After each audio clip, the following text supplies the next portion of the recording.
In this video, we will explore 10 critical insights from C.S. Lewis's perspective, as presented through the character Screwtape. Our focus will be on understanding the nuanced aspects of spiritual life, including the nature of human existence, the dynamics of divine interaction, and strategies of spiritual opposition.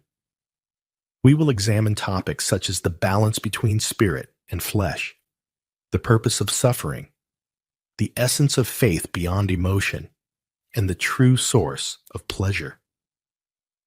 Additionally, we'll discuss the misconceptions of ownership, the value of humility, the significance of living in the present, and the importance of recognizing faith as an ultimate goal. 1. We are spiritual beings in human flesh. Screwtape writes, humans are amphibians, half spirit and half animal. As spirits, they belong to the eternal world, but as animals, they inhabit time. This means that while their spirit can be directed to an eternal object, their bodies, passions, and imaginations are in continual change, for to be in time means to change. Their nearest approach to constancy, therefore, is undulation, the repeated return to a level from which they repeatedly fall back, a series of troughs and peaks. In his astute observation, Screwtape illuminates the dual nature of humanity. We are entities of a complex duality, encompassing both the ethereal and the earthly.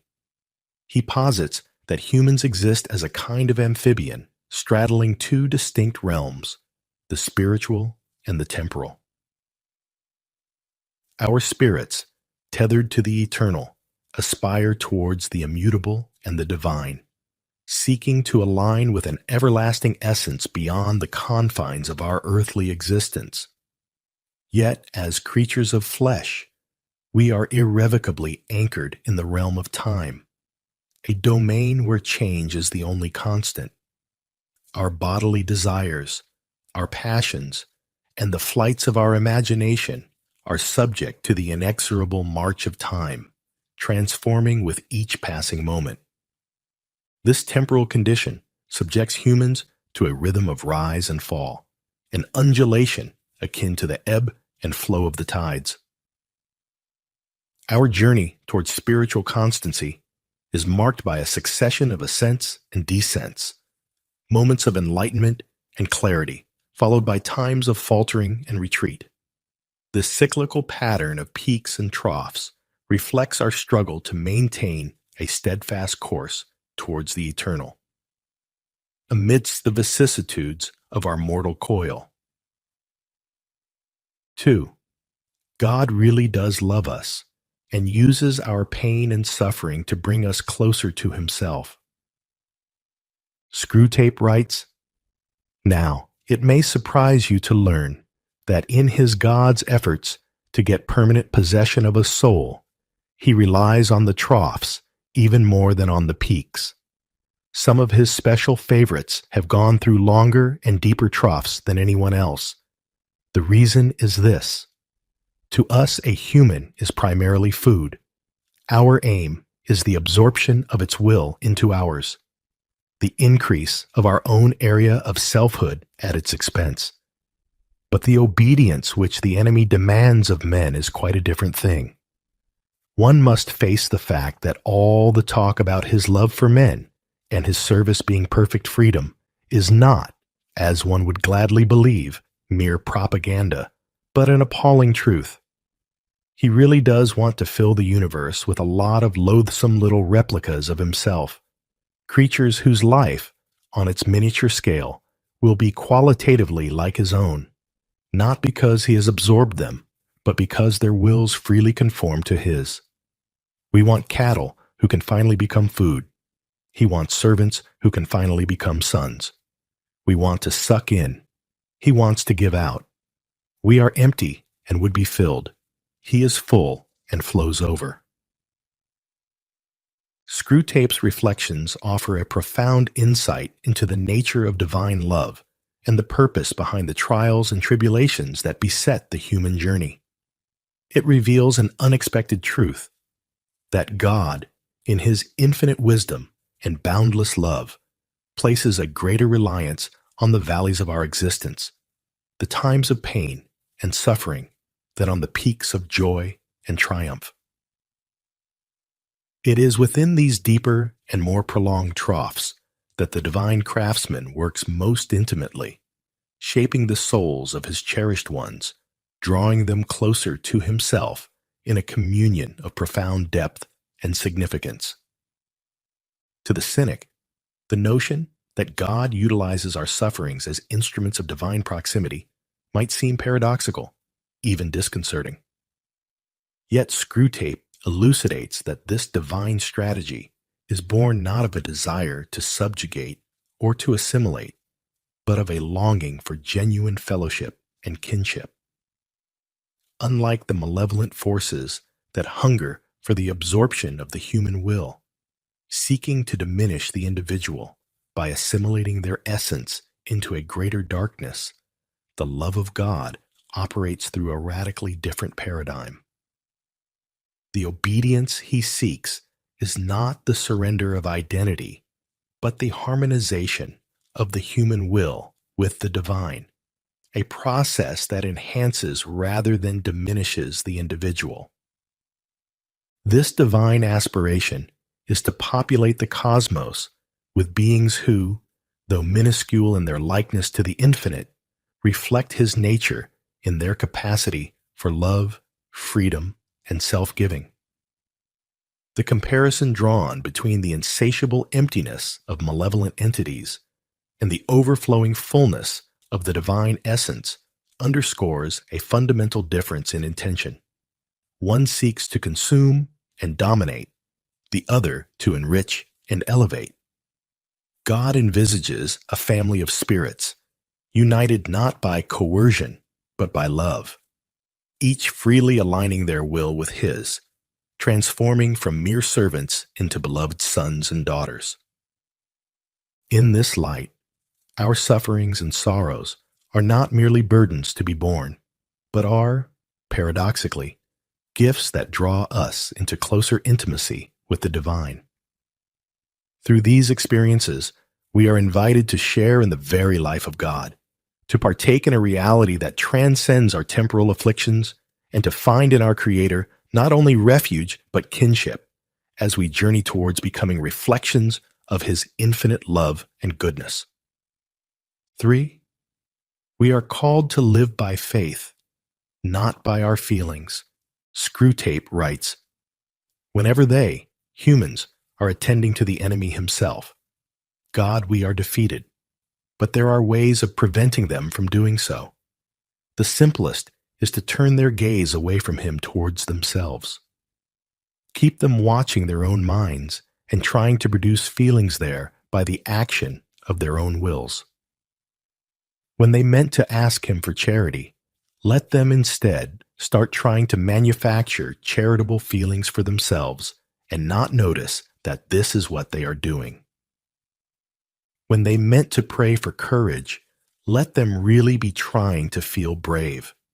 When they say they are praying for forgiveness, let them be trying to feel forgiven.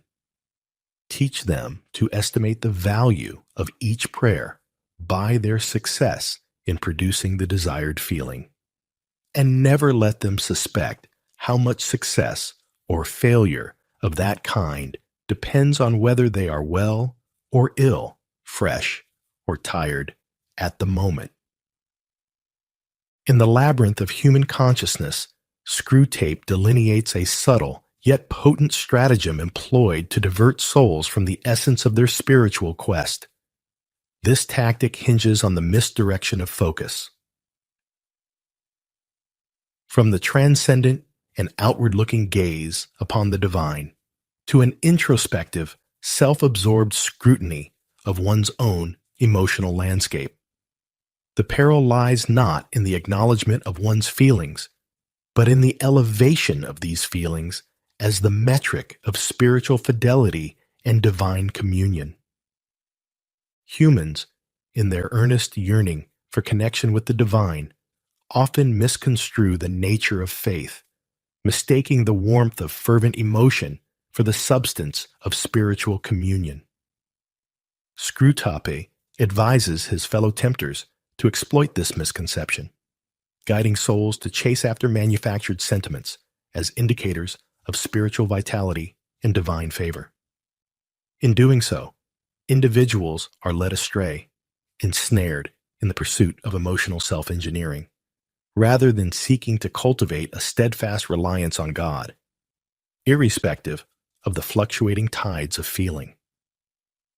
This strategy of distraction seeks to undermine the very foundation of faith by insinuating that the authenticity and efficacy of prayer are contingent upon the individual's ability to evoke a particular emotional state. Thus, when a soul aspires to charity, courage, or forgiveness, the focus shifts from a sincere petition to the divine to a futile endeavor to conjure the corresponding sentiment within oneself.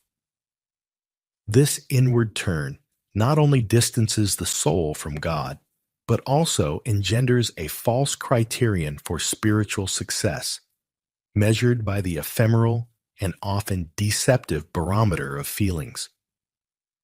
Moreover, Screwtape illuminates the vulnerability of this approach to the vicissitudes of human condition, wellness or illness, vitality or fatigue, thereby revealing its inherent fragility and dependence on circumstance. In contrast, the true essence of faith transcends the immediate and the emotional, anchoring the soul in a trust and reliance on God that does not waver with the changing states of mind or body. To live by faith, then, is to maintain an unwavering focus on the divine, irrespective of our emotional state.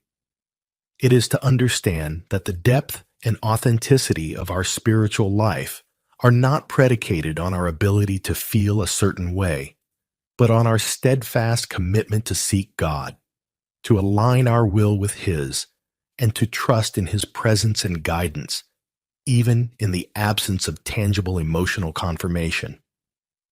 This path calls for a relinquishment of self-reliance in the manufacturing of spiritual feelings, inviting us instead to a deeper, more enduring communion with the divine, rooted not in the transient, but in the eternal. 4. Fear is a liar.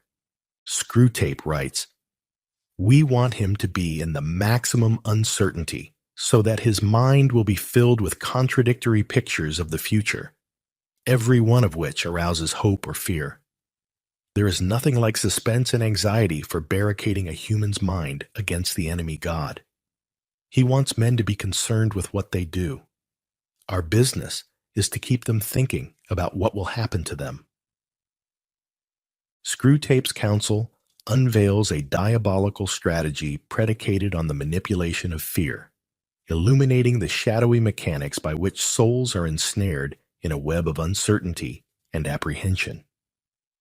The genius of this nefarious tactic lies not merely in the invocation of fear, but in the orchestration of a relentless cacophony of hypothetical futures, each fraught with potential joy or disaster. This maelstrom of conflicting possibilities serves to entangle the human mind in a perpetual state of suspense and anxiety, effectively constructing an impenetrable barrier against divine truth and guidance. The crux of this strategy is to divert the human focus from the present, where actions and choices forge the path of one's spiritual journey towards an obsessive preoccupation with the unknown and the uncontrollable aspects of the future. By fostering an environment where the soul is perpetually haunted by the specter of what might occur, Screwtape and his ilk achieve a twofold objective. Not only do they immobilize the individual with paralysis by analysis, but they also estrange the soul from the comforting embrace of the divine, who calls his followers to live in the trust and surrender of the moment. In stark contrast to this scheme of distraction and disquiet, the divine entreaty calls for a focus on the immediacy of action and the living out of one's faith through deeds and choices grounded in the present.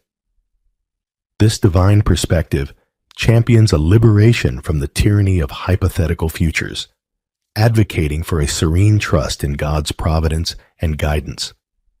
It is a call to anchor one's life in the certainties of divine promises and the actionable aspects of faith, rather than in the quicksand of speculative anxieties.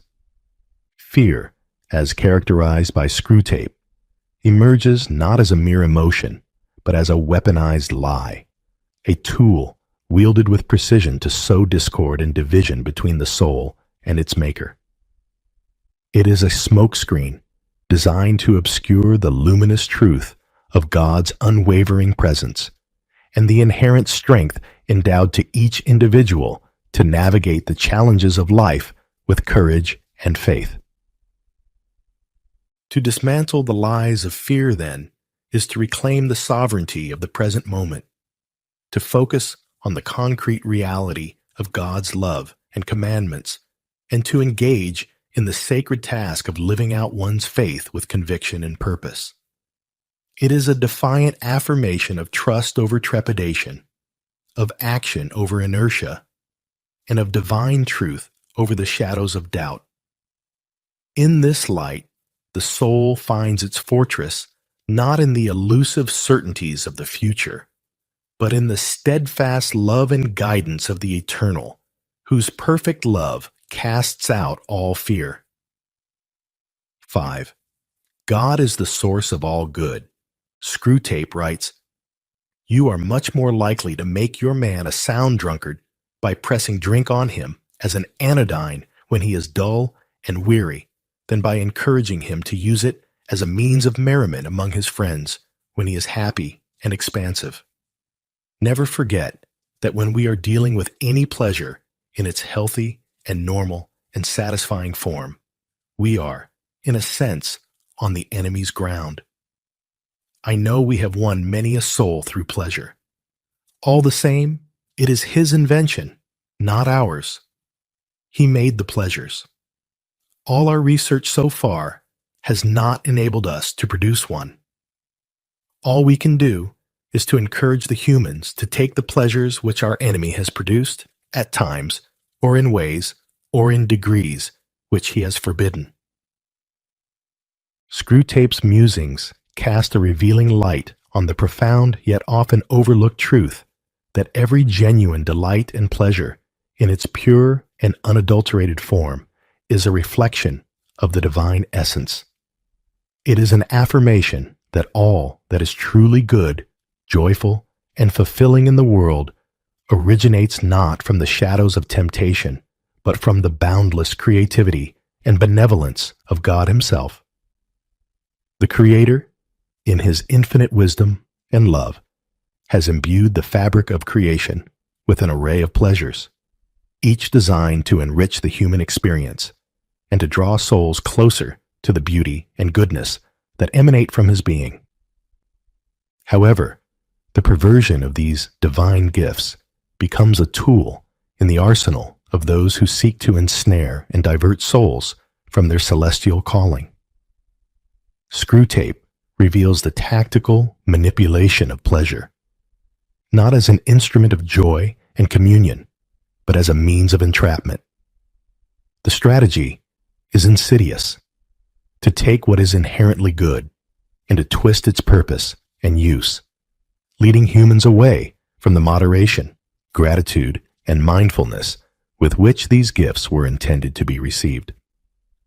This manipulation seeks to detach pleasure from its divine source and purpose, encouraging an indulgence that is disconnected from the context of love, community, and moral boundaries established by the Creator. By promoting the misuse of pleasure, whether through excess, inopportune timing, or inappropriate contexts, the malevolent forces aim to mire souls in a quagmire of fleeting satisfaction and spiritual emptiness, obscuring the true origin and aim of these divine endowments. Yet within Screwtape's admission lies a hidden encouragement for those who seek to navigate the complexities of earthly existence with integrity and purpose. It serves as a reminder that the enjoyment of life's pleasures, when embraced within the parameters of divine intention, is not only permissible but desirable.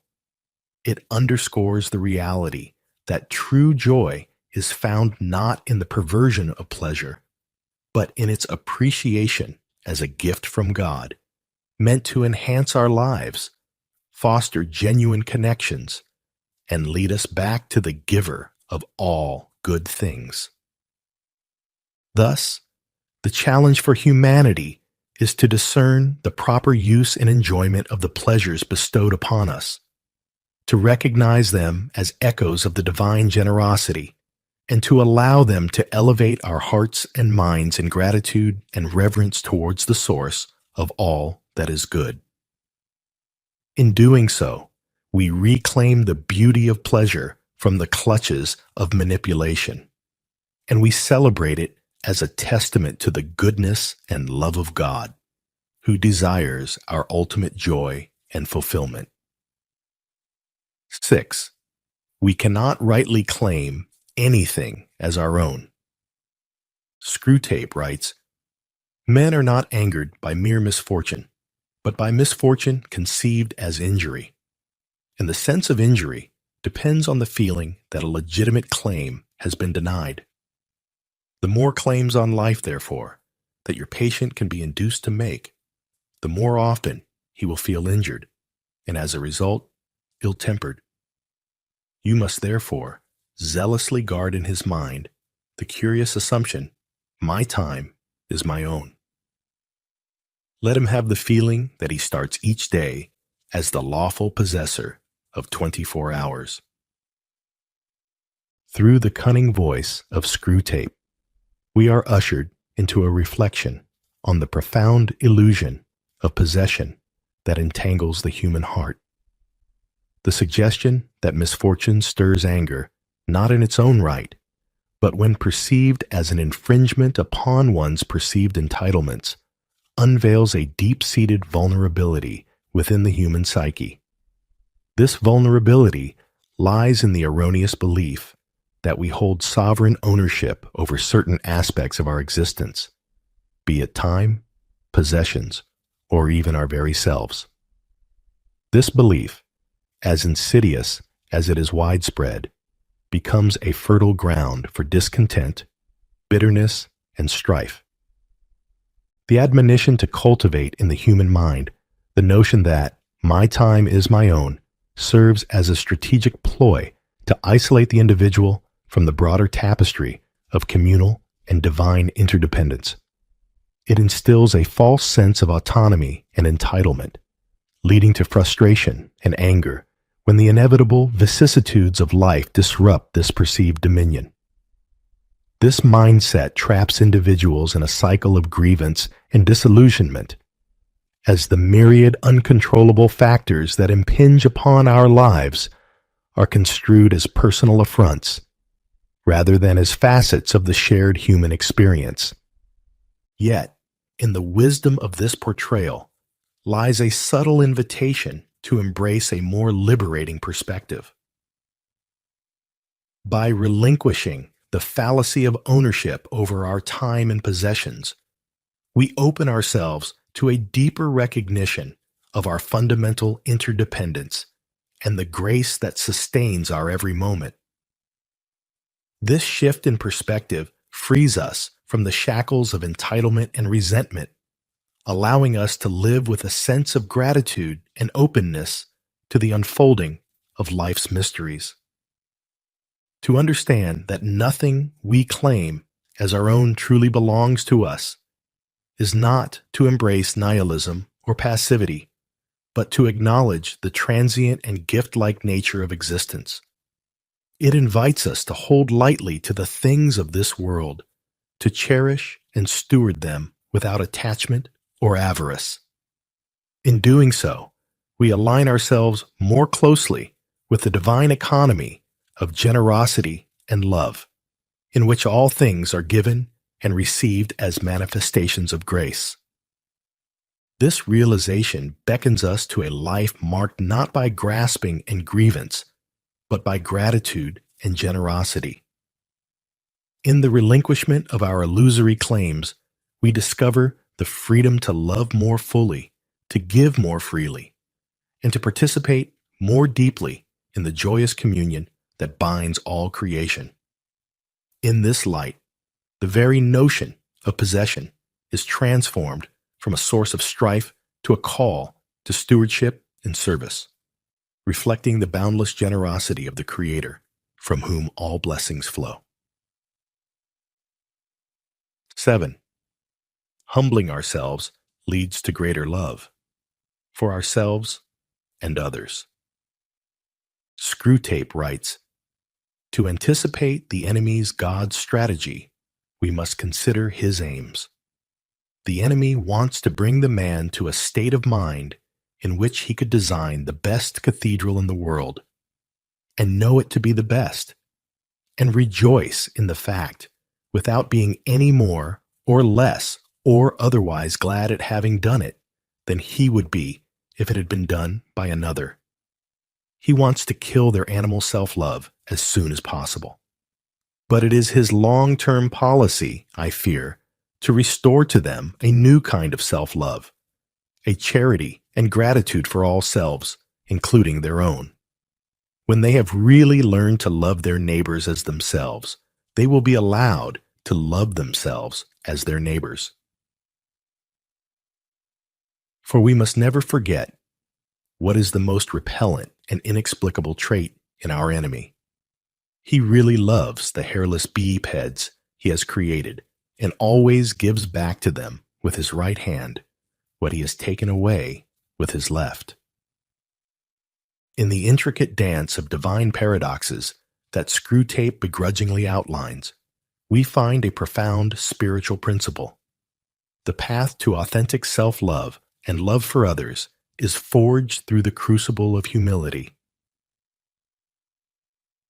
This divine strategy seeks to dismantle the fortress of pride and self-absorption, not to denigrate the self, but to prepare the ground for a richer, more expansive form of love, one that transcends the limitations of ego and opens the heart to a deeper communion with the divine and with all of creation. The enemy's aim, as Screwtape reveals with a hint of disdain, is to cultivate in humans a state of grace wherein their talents and accomplishments, though fully recognized and celebrated, do not become sources of pride or self-aggrandizement. Instead, these achievements are understood as contributions to a larger tapestry, worthy of the same joy and appreciation, whether they are one's own or another's. This vision of humility is not a negation of the self, but a liberation from the isolating prison of ego, enabling a genuine recognition of the interconnectedness of all life. The divine project of quelling the animal self-love is not an end in itself, but a preparatory stage for the birth of a new kind of self-love, a love that mirrors the selfless love of God.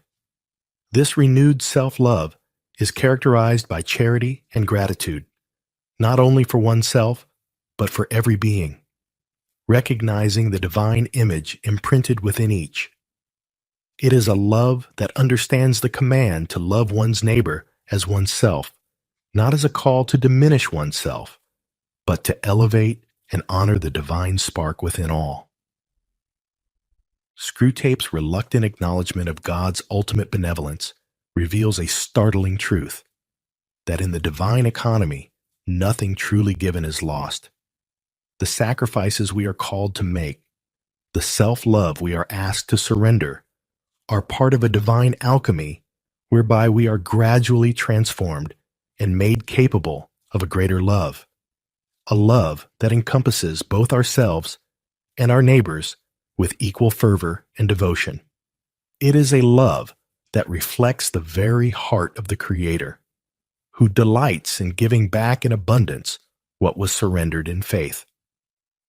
Thus, the journey towards humility becomes not a descent into insignificance, but an ascent into the fullness of love, where we find ourselves and our neighbors anew, bathed in the light of divine affection.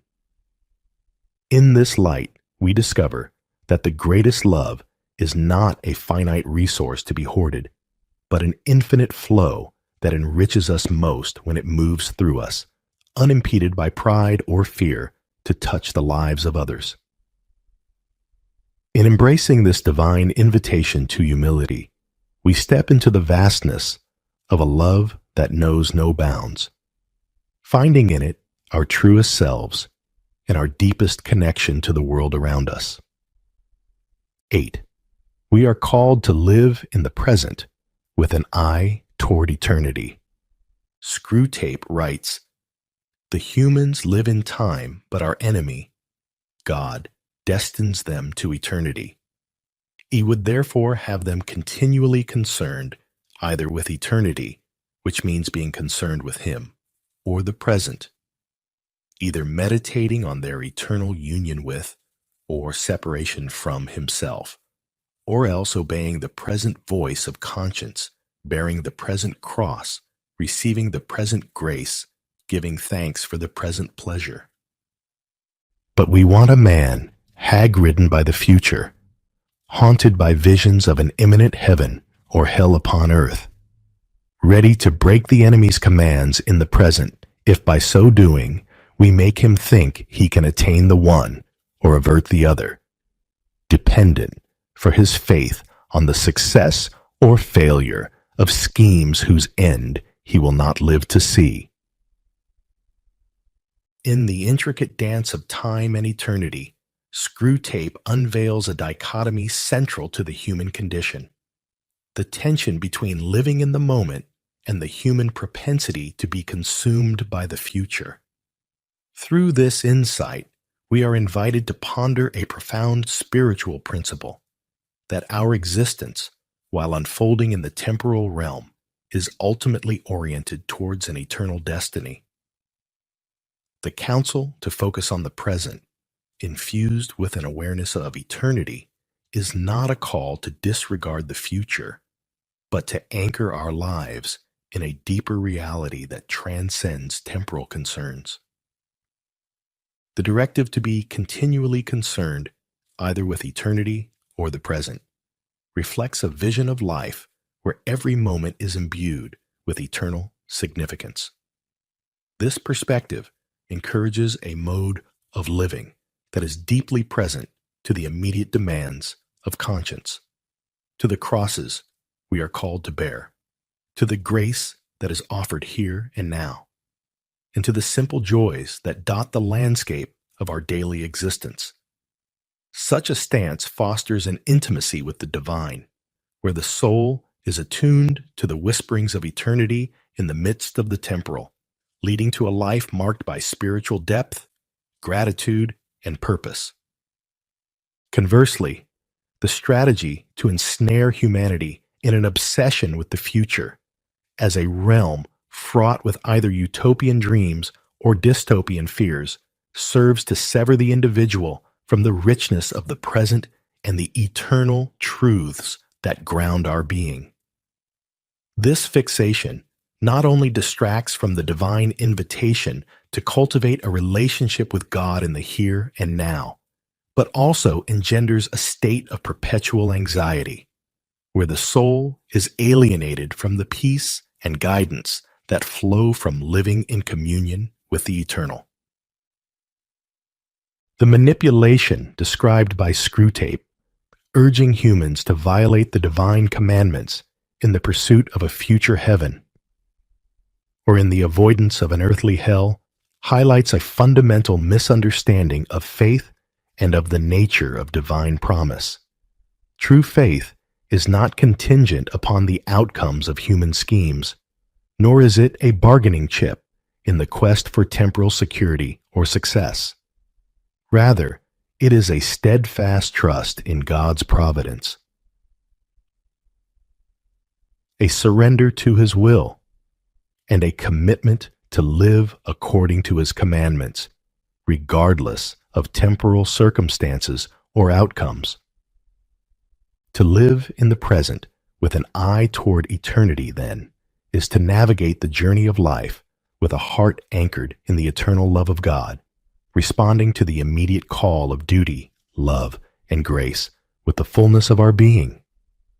It is to recognize that each moment is a gift from the divine, an opportunity to draw closer to our eternal destiny in communion with God. This way of living not only enriches our own lives, but also allows us to become conduits of God's love and grace to others as we journey together towards the fulfillment of our eternal calling. 9. Faith is not a means to an end, but an end in and of itself. Screwtape writes, "Once you have made the world an end, and faith a means, you have almost won your man, and it makes very little difference what kind of worldly end he is pursuing.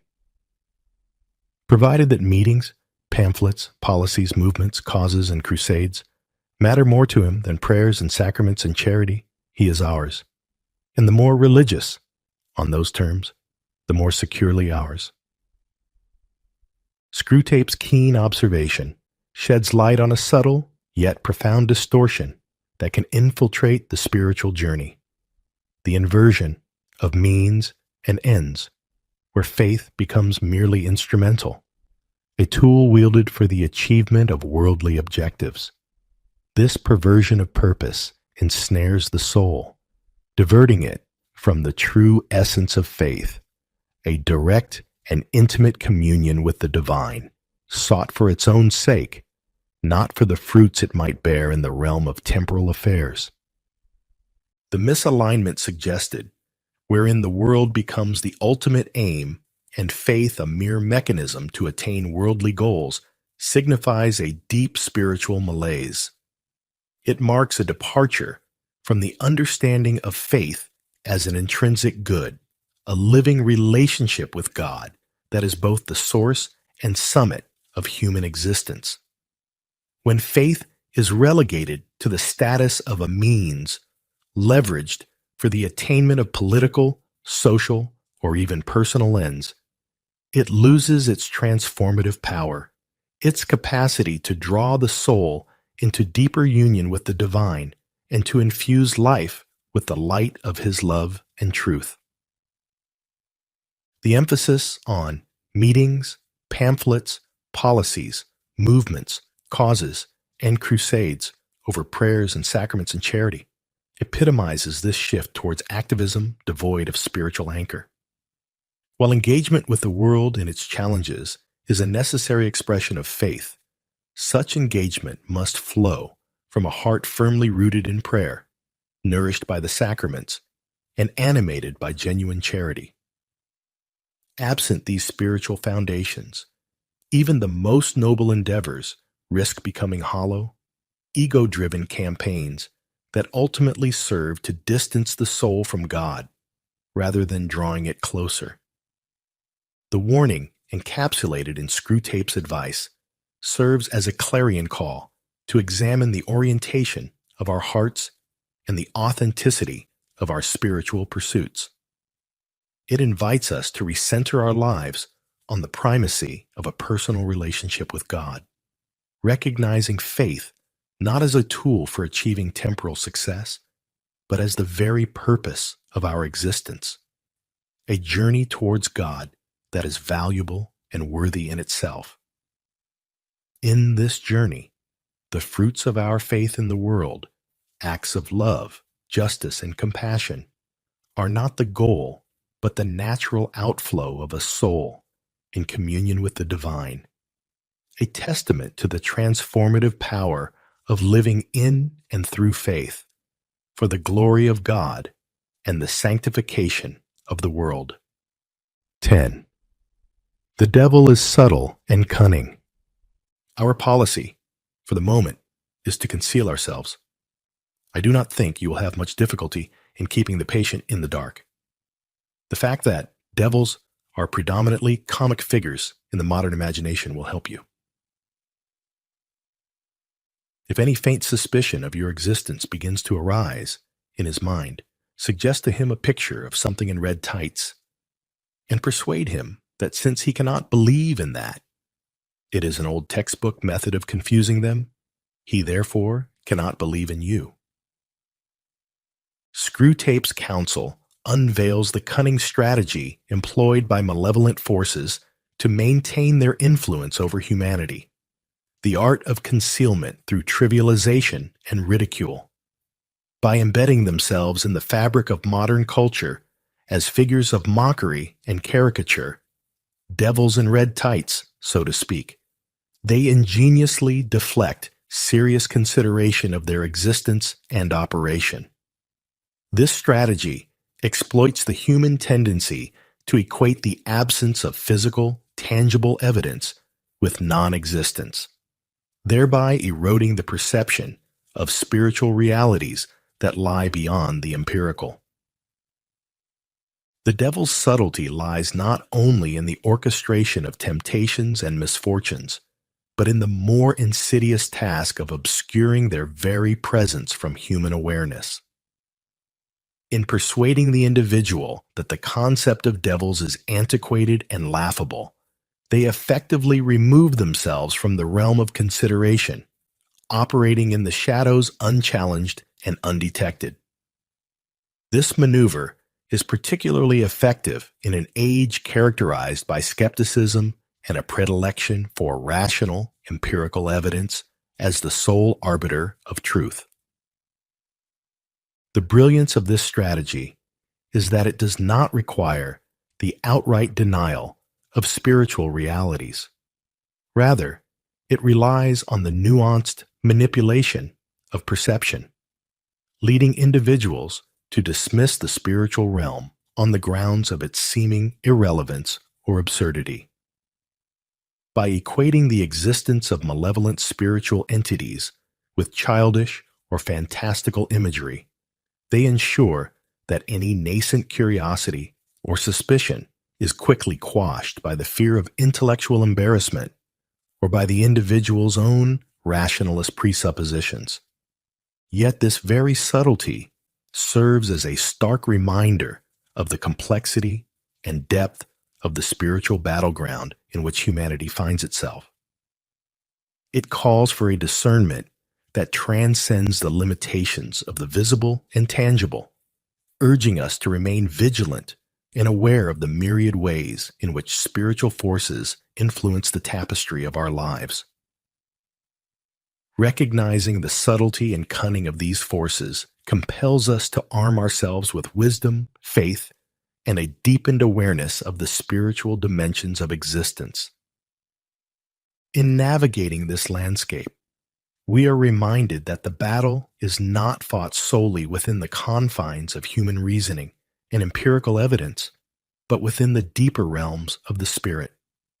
It is here, in the cultivation of a rich spiritual life grounded in prayer, sacrament, and scripture, that we find the strength and insight to discern the subtle workings of both good and evil, and to choose, with grace and courage, the path that leads towards light, truth, and ultimate communion with the divine. As we conclude our exploration of these 10 insightful reflections drawn from the wisdom of C.S. Lewis through Screwtape, I hope you found depth and meaning in our journey together.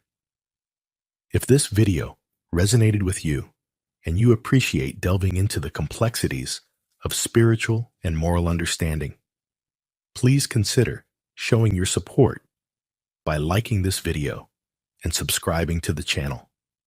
Your engagement helps us to continue creating content that enriches and inspires.